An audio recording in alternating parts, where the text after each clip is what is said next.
अस्सलाम वालेकुम, आप देख रहे हैं सिटी 11 न्यूज़ पाकिस्तान HD। खबर शामिल करते हैं सत्याना बंगला से। हमारे डिविजनल ब्यूरो चीफ तहसीन हैदर रशीद की रिपोर्ट के मुताबिक गवर्नमेंट एसोसिएशन एट कॉलेज बराए ख़वातीन सत्याना की स्टाफ के लिए बनाई गई इमारत इस्तेमाल न होने की वजह से नकारा होने लगी।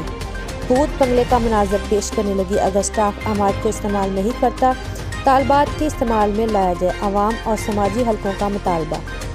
तफसीलात के मुताबिक तकरीबन 5 साल कबल 1 करोड़ रुपये से ज़्यादा लागत से गवर्नमेंट एसोसिएशन एट कॉलेज बराए ख़वातीन सत्याना के स्टाफ के लिए government girls higher secondary school Satyana के अंदर हाशिगाहों के लिए 1 करोड़ रुपये से ज़्यादा लागत से अजीम शान कमरे तैयार किए गए। ज़रा के मुताबिक स्कूल की यह जगह उस वक्त DCO ने गवर्नमेंट एसोसिएशन कॉलेज बराए ख़वातीन के नाम कर दी। 4 साल से ज़्यादा अरसा गुजर जाने के बावजूद इमारत खाली पड़ी है, जो कि भूत बंगले का मनाजर पेश करने लगी।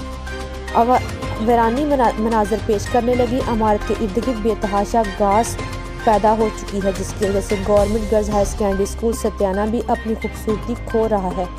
अवाम और समाजी हलकों ने हुकूमत पंजाब, वज़ीर तालीम पंजाब, सेक्रेटरी तालीम पंजाब, डायरेक्टर कॉलेज बराए फैसलाबाद, डिप्टी कमिश्नर फैसलाबाद आला हुकाम से मुतालबा किया कि इस बिल्डिंग को इस्तेमाल में लाया जाए और कौमी ख़जाने को नुकसान होने से बचाया जाए। अगर स्टाफ बिल्डिंग में रहाइश नहीं चाहता तो इमारत तालबात के लिए इस्तेमाल की जाए, ताकि कौमी ख़जाने से लगाई गई रकम ज़ाया ना हो सके।